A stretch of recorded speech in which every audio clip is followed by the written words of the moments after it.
지난 토요일 남북은 일촉즉발의 군사적 위기 상황 해소를 위해 고위급 접촉을 시작했는데요.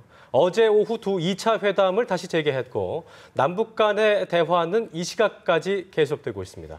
네, 이렇게 대화가 장기간으로 이어지면서 이런저런 시나리오 속에 그동안 경색됐던 남북 관계가 어떤 변화를 맞을 것인지 주목되고 있습니다. 오늘 고려대 북한학과 강승규 교수, 또 국가디자인연구소 허성호 이사장 이 두 분 모시고 자세한 이야기 나눠보도록 하겠습니다. 어서 오십시오. 어서 오십시오.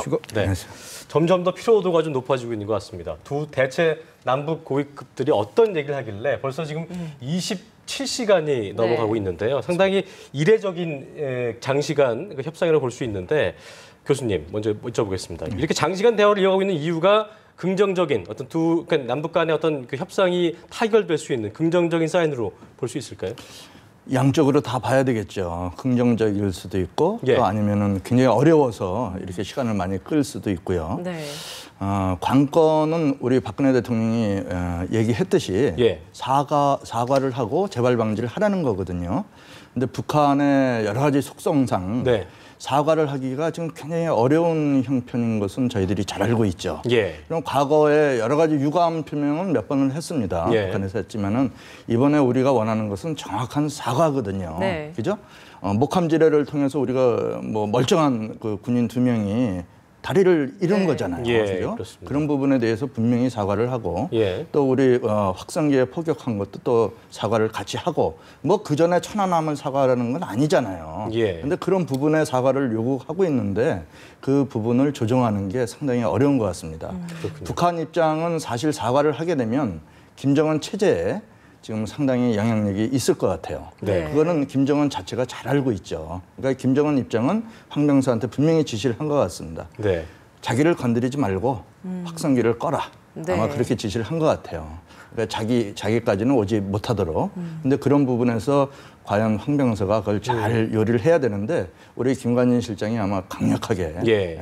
그 요구를 하고 있는 것 같습니다. 자, 그리고 이게 시간이 길어지고 있는 게 황병서가 이제 김정은의 재가를 받기 위해서 이제 일일이 이제 통신으로는 안 하고 대면 보고를 하기 때문에 왔다 갔다 하느라고 시간이 지연되고 있다는 분석도 있더라고요. 이건 어떻게 좀 봐야 될까요?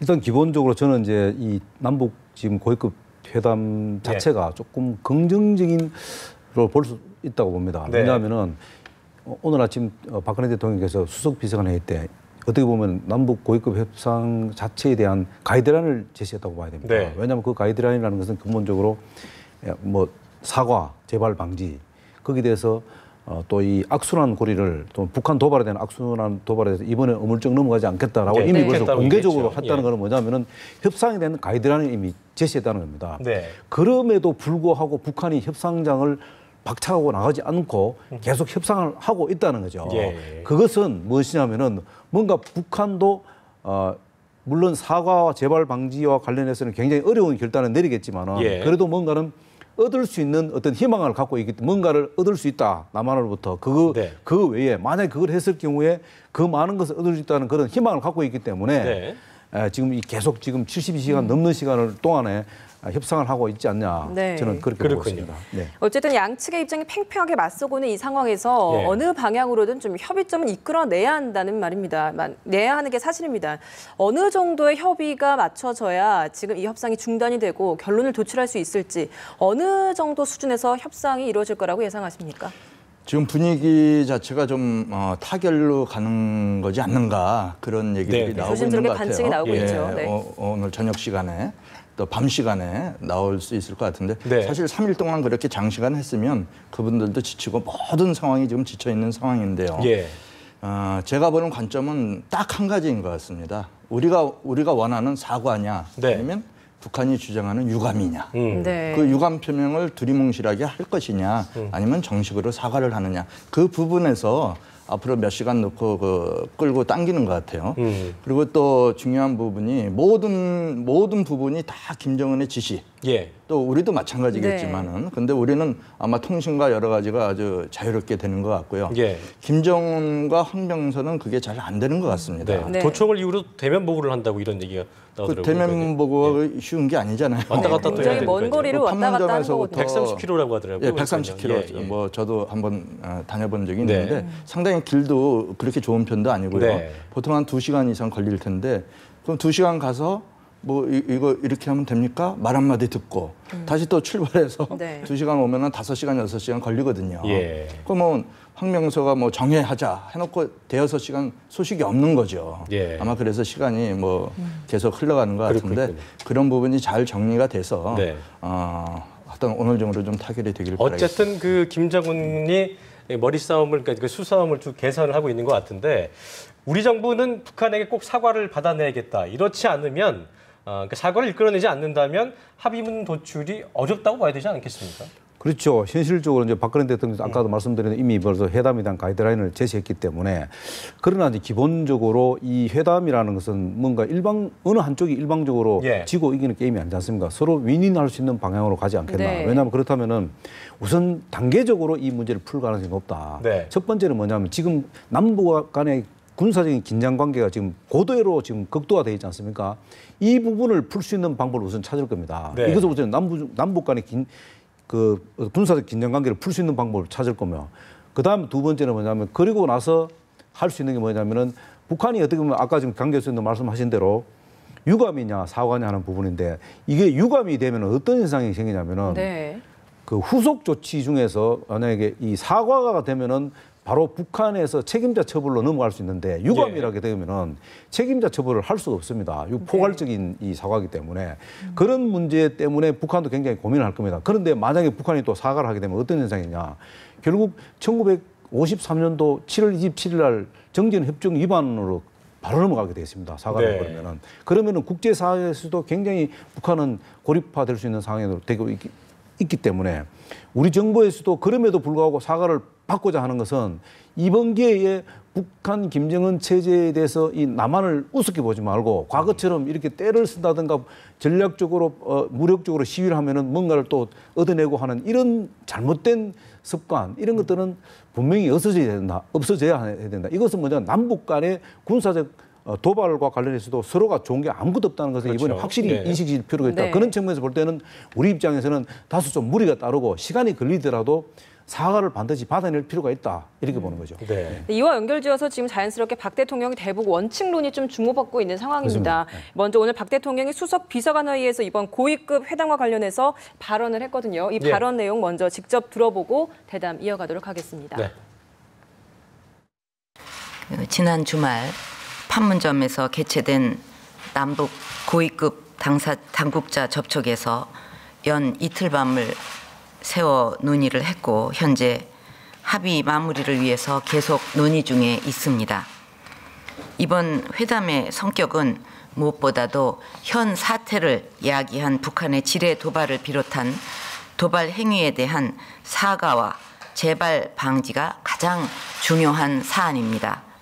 그것은 국가의 안보와 국민의 안위가 걸린 문제이기 때문에 과거와 같이 북한이 도발 상황을 극대화하고 안보에 위협을 가해도 결코 물러설 일이 아니라고 생각합니다. 매번 반복되어 왔던 이런 도발과 불안 상황을 되풀이하지 않으려면 확실한 사과와 재발 방지가 필요합니다. 그렇지 않으면 정부는 그에 상응하는 조치를 취하고 확성기 방송도 계속 유지할 것입니다. 정부는 북한의 그 어떤 도발도 강력히 응징할 것입니다. 하지만 이번에 대화가 잘 풀린다면 서로 상생하면서 한반도의 평화를 위해 최선을 다할 것입니다. 군은 확고한 안보 태세를 유지하면서 우리 국민들의 안전에 만전을 기하고 각 부처와 관련 수석실은 국민들이 안심할 수 있도록 최선을 다해주기를 바랍니다. 네, 박 대통령의 발언 듣고 오셨는데요. 예. 이제 이사장님께서는 이번 이 고위급 회담에 대한 가이드라인을 제시한 것이다. 이렇게 평가를 해주셨습니다. 교수님께서는 어떻게 보십니까? 뭐 그렇게 볼 수 있죠. 그리고 대통령이 얘기한 건 아주 정확히 짚은 거예요. 사과와 재발 방지. 네. 그 앞에 사실은 시인이 있죠. 시인. 그 자기가 했다고 시인을 하고 그다음에 사과하고 재발 방지. 우리가 과거 2008년 박항자 씨 피격 사건, 네. 또 천안함 2010년, 또 연평도 포격 사건 다 우리가 원하는 게 딱 그 세 가지입니다. 시인하고 사과하고 재발 방지해라. 북한은 하나도 하지 않는 거죠. 예. 그만치 우리를 뭐라 그럴까 하수인으로 보는 거죠. 뭐 미 제국 주재, 하수인, 꼭두가시, 허수아비 이렇게 세 가지로 딱 보고 있는데요. 예. 그렇기 때문에 저희가 이번 기회는 아주 제가 볼 때는 아주 절호의 기회다. 우리가 네. 중국과의 관계도 사실 북한보다 더 긴밀한 관계고 또 미국도 강력하게 뒷받침을 하고 있고요.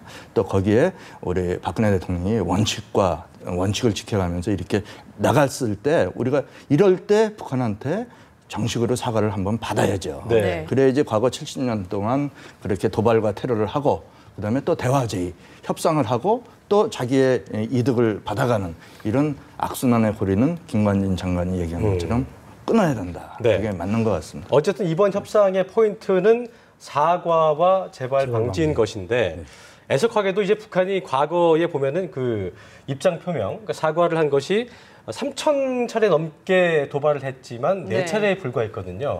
과거 사례 어땠는지 리포트 함께 보시고 대담 이어가겠습니다. 이경희 기자 리포트 준비했거든요. 함께 보시겠습니다.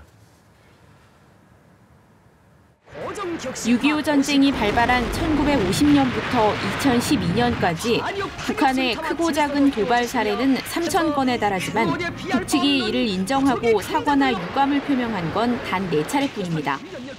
첫 사과는 1968년 청와대 습격 사건 당시 김일성 주석은 4년 뒤 방북한 이후락 중앙정보부장을 만나 대단히 미안한 사건이었다며 자신도 모르게 벌어진 일이었다고 직접 해명했습니다.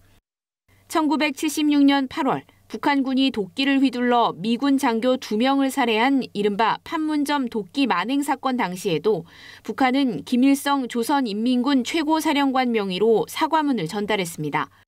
한미 양국이 데프콘 3호를 발령하고 전투태세를 갖추며 압박한 결과입니다.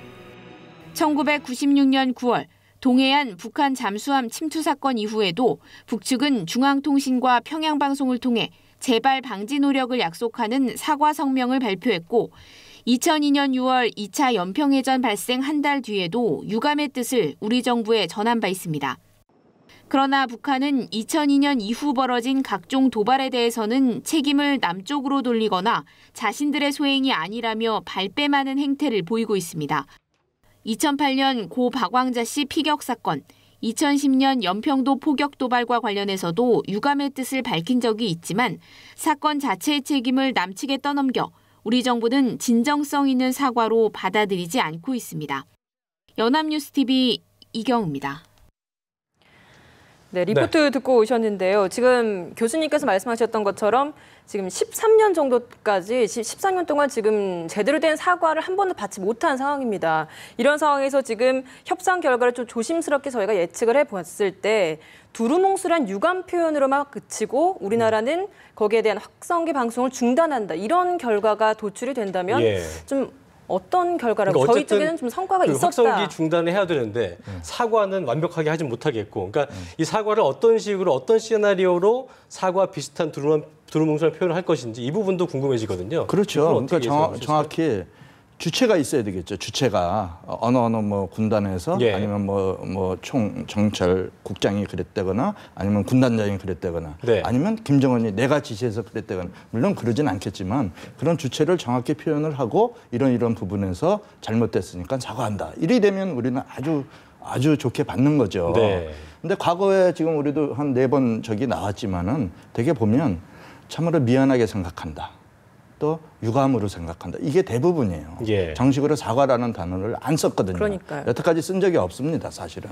그렇기 때문에 우리가 이번에 사과라는 단어를 받게 되면 우리 쪽 입장에서는 상당히 좋은 결과를 얻는 것이고요. 저런 식으로 두리뭉실하게 유감으로 나오면 우리 쪽에서는 확성기 끄기가 상당히 좀 부담스럽게 되는 것이죠. 이사장님은 어떻게 좀 전망하세요? 저는 이제 핵심 쟁점상 어쨌든 지금 이야기하시는 사과와 재발 방지인데 사과는 유감으로 만약에 하게 되면은 그 다음에 후속 조치인 재발 방지가 굉장히 중요하거든요. 아까 지금 교수님 말씀하신 대로 누가 그 후속 조치의 대상에 대해서 앞으로 어떤 그 조치를 취하게 되고 그것에 따른 책임자는 누가 문책이 어떻게 되면 그다음에 향후 앞으로 이런 일이 벌어질 때는 북한에 어떻게 할 것인지 이런 어떤 후속 조치들이 상응한다면은 유감도 상당히 그 중요한 포인트가 될 수 있다. 근데 그런 유감이 아무것도 없이 지금 이야기하신 대로 두리뭉실하게 유감 표명을 하게 되면은 정말로 2008년도에 그 지금 아까 좀 교수님께서 말씀하신 대로 박왕자 씨 그 피격 사건 때 그때도 뭐라고 사과했냐면은 박광자 씨가 본인의 불차림을 전제하에서 사과를 했다 말입니다. 그때도 사실 정식으로 사과한 건 아닙니다. 그런 식으로 이번에도 만약에 그렇게 어물쩡 사과했을 경우는 박근혜 대통령이 절대로 수용하지 않지 않겠나. 왜냐하면 지금 어쨌든 저 고위 지금 협상하고 있지만은 하고 있지만 이 내용들을 양쪽이 지금 박근혜 대통령, 김정은 위원장이 지금 계속 지금 보고 있는 상황이고 어떤 이것을 계속 지켜보고 있고 어떤 지시하고 있는 상황이다 보니까 이 부분들은 결코 박근혜 대통령이 물러설 입장이 아니다. 왜냐하면은 이렇게 되면은 박근혜 대통령이 여기서 만약에 가이드라인을 정해놓은 상태에서 물러나게 되면은 한반도 신뢰 프로세스가 일단 흔들릴 수 있다는 거죠. 그렇죠. 한반도 신뢰 프로세스라는 건 죽고 받으러 받겠다. 아까 박근혜 대통령 광복 70주년 기념사에서도 북한이 전향적인 자세로 나오면 얼마든지 북한에 대해서 경제적이고 대민 지원을 다 하겠다고 했지 않습니까? 그런 북한의 어떤 전향적인 자세를 토대로 만약에 유감을 표한다면은 그거는 우리 입장에서도 받아들일 만한 상황이 하겠나. 그런 입장에서 볼 때는 박근혜 대통령의 어떤 대북 정책 원칙은 흔들리지 않는 상태이기 때문에 괜찮지 않겠나 그렇게 보고 있습니다. 유감 표명을 하더라도 재발 방지에 대한 어떤 확실한 표명이 있다면 그렇죠. 그걸 또 수용할 수 있는 가능성도 있다. 예상해 볼 수 그런 있겠다. 거죠. 이런 말씀이신 것 같습니다. 그 얘기는 다시 말해서 이렇다는 얘기죠. 주체를 밝히고 이군 단장 누구누구 아니면 뭐 김영철 총 정찰국장이 이런 일을 해서 유감이다. 아마 이렇게 합의할 가능성이 없지 않아 있죠. 책임 소재를 김정은까지 가져가지 않고 그 아래 선에서 끝내는 선으로 유감 표명을 할 수 있을 것이다 이렇게 예측을 해주셨는데 또 하나는 이제 오늘 만약에 지금 오늘 중으로 어떤 회담 결과가 만약 나오지 않게 되면은 이 회담이 고위급 회담이 실무회담으로 격화되면서 왜냐하면 지금 북한은 기본적으로 이 회담 자체를 깨고 싶은 생각이 전혀 없다고 보이기 때문에 만약에 이 회담이 양쪽 상방 간의 어떤 입장이 너무 첨예하게 되면은 더 이상 끌지 않고 아마 그 회담 자체를 실무회담으로 격화시켜서 계속 이 상황을 끌고 갈 가능성이 높다. 그렇게 됐을 경우에 사실 우리 입장에서는 굉장히 좀 좋지 않은 입장이 될 수밖에 없다. 그리고 북한은 우리보다는 더 이 상황을 극복하기는 굉장히 힘든 상황이 온다. 왜냐하면 자칫하면 북한 군부의 어떤 내란까지도 일어날 수 있다. 왜냐하면 이 상황을 만약에 김정은 위원장이 이것을 마무리를 못하고 어물쩍 넘어가는 상황이면은 북한 체제에 굉장히 위협이 될 수 있는 상황이 올 수 있다. 이렇기 때문에 오늘은 가능하면은 이런 상황들이 막기 위해서라도 양측에서 어떤 일정 도출부분이 나오는데 만약에 안 나온다면은 일단 이 협상 자체를 일단 실무 협상으로 격화시켜서 끌고 갈 가능성이 높지 않겠나 이렇게 보고 있습니다. 알겠습니다.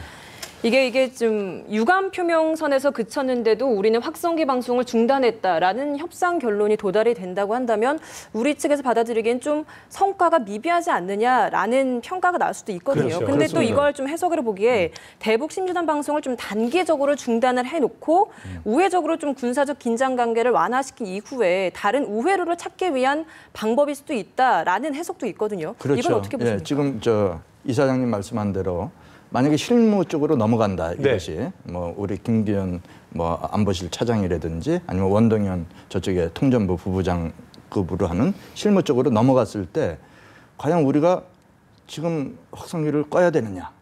이거는 우리가 한번 생각해 볼 여지가 있는 거죠. 그렇다면 지금 말씀하신 대로 확성기를 안 끄되 하되 우리가 최고 존엄에 대한 얘기는 당분간 좀 보류를 하겠다. 교수님께서는 확성기를 끄지 않되 내용을 좀 순화시킨다 그렇죠. 이렇게 보시는 겁니까? 그렇게 또 단계적으로 할 수도 있는 거죠. 그렇게 되면 순화라고 하는 것은 북한 측에서 좀 거슬려 하는 내용들 이런 것들을 좀 순화시킬 수 있다 뭐 이런 얘기를 하시는 겁니까? 그렇죠. 최고 존엄에 대한 얘기를 우리는 당분간 하지 않겠다라든지 뭐 방법은 있습니다. 근데 아마 김정은 스타일이 그걸 원하지 않을 거예요. 당장 끄라오. 그거 아닙니까? 당장 끄고 그런 여러 설치했던 기계도 제거하라고 분명히 그걸 황병서한테 요구를 했고 만약에 황병서가 이번에 그걸 해결하지 못하면 뭐 어떻게 될지 모르겠습니다. 숙청도 당할 가능성도 정말 있고요. 협상 그 도출 결과가 어떻게 도출될지 저희도 좀 궁금해지는데요. 일단 나와야 봐야지 저희가 알 수 있을 것 같고요. 대북 지금 말씀대로 교수님 말씀대로 이 대북 확성기 문제는 사실 어떻게 보면은 그 북한 체제에 대한 어떤 그 엄청난 공포거든요. 북한 입장에서 볼 때는. 그렇기 때문에 교수님 말씀하신 대로 협상 과정에서 뭐 물론 김정은 위원장이 당장 우리 쪽 보고 대북 확성기를 철거하라고 이렇게 요구할 수 있겠지만 우리 입장에서는 그건 말이 안 되는 입장이죠. 왜냐하면 그렇다면은 이걸 좀 내용을 수위를 좀 조절하는 거죠. 제가 83년도 군에 있을 때는 주로 이제 우리 쪽에서는 주로 이제 남쪽에 있는 음악을 많이 대중가요를 많이 들어주고 저쪽에서는 우리 보고 이제 굉장히 먹고 살기 힘든 얘기를 많이 합니다. 그러다가 막판에 마지막에 되면은 김일성, 김정은에 대한 어떤 존엄에 대해서 얘기를 하면은 양쪽에서 북한이 막 꺼버립니다. 예를 들어 뭐 스피커를 양쪽에서 끄고 이렇게 해서 좀 수면 상태로 들어가고 또 어떤 상황이 되면은 북한에서 이제 우리 그 뭐 정부에 대한 우리 남한 쪽에 대한 정부에 대한 비방이 있으면 우리도 같이 맞받아치고 이렇게 하는데 이런 내용들도 구체적으로 수위를 조정하면서 소위 말해 김정은 체제에 대해서 바로 도발하는 그러니까 도발보다는 김정은 체제를 바로 위협하는 그런 어떤 방송보다는 이제 남쪽에 대한 문화라든가 체육 이런 유수 쪽에 일정을 정하면서 일단 수위를 들어가면서 일단 하는 방법도 있겠죠. 예. 그러면서 우리는 이제 남북 간의 군사적 긴장을 일단 완화시키면서 일단 자연 상태로 원래 상태로 들어가는 거죠. 그러면 우리도 이제 지금 현재 그 군 대포권 2를 좀 격화시키면서 이렇게 해서 완화될 수도 있겠죠. 자, 어쨌든 그 이번 협상에서 결론을 내지 못한다면 양측 모두 아까 교수님 말씀대로 정치적 부담이 될 수 있을 텐데 남북 양측이 갖게 될 부담 뭐 어떤 것들이 있을까요? 만약에 결론을 짓지 못한다면 우선 북한 입장에서 보면은 북한이 이렇게 확성기에 매달리는 이유는 딱 한 가지예요. 체제의 불안정성. 체제가 불안정하다는 거거든요.